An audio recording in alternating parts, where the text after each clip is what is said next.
Magandang araw po, ito na naman po si Buninay, ang anak ni Butchikik, ang batang ganyang maligalig. Samahan niyo po kami ng sister ko dito sa Fiesta Adventure Park located at Lipa City, Batangas. Dito po yan sa may Fiesta World Mall. Binabagtas ko na po ang papasok sa Fiesta Adventure Park dahil medyo malayo pa po siya sa highway. Bali, nandito na po kami sa Fiesta Adventure Park.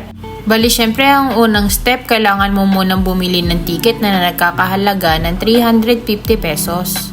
Proceed ka sa waiver station, sign the waiver at punta ka sa guard. Iwanan mo doon ang waiver, pagkatapos noon suotin mo na ang all access pass. Explore and enjoy. Tara na, lakad na tayo papunta sa loob.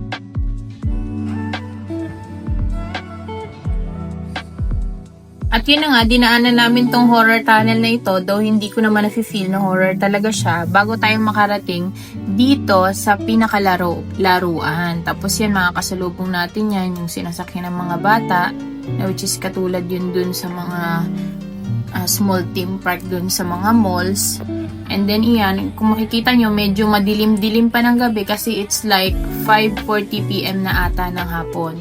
So, magsi 6 PM na. Actually, hindi kami nagtagal dito. It's like 30 minutes lang kami dito ng kapatid ko. Kasi itong kapatid ko makulit, hindi siya nagdala ng medyas niya. Kaya hindi rin siya nakapaglaro-laro. Tapos, ayan, pumila ako dyan for like 15 minutes bago pa ako makarating dun sa pinakataas. Syempre, itatry ko to. Actually, ito lang ang tinry ko. At ayun na nga, lumipad na ako.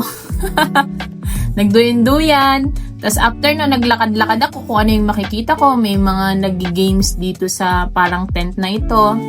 Actually, ang dami mong matatry na kung ano-ano pang mga activities. Kaya lang, kung mainipin ka katulad ko, hindi mo siya matatry kasi ang haba talaga ng pila. Katulad yan, sa umiikot na yan.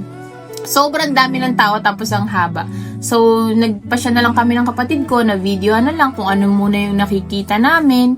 And then, nag-ikot-ikot na lang kami kung may makikita kami ditong iba pa. Tapos ayun nga, napunta kami dito sa may parang food park. And then, wala naman kami nagustuhan pagkain. So, we decided na picturean na lang ulit for the one last time kasi it's already 6 PM. And then, sabi ko sa kapatid ko, umuwi na rin kami. Pero for the experience is very good naman. Good for the kids, but for me, it's like my experience is 8/10. Dahil pagod na ako, dito na natatapos yung vlog. Uuwi na kami. Salamat sa panonood. Sa susunod ulit!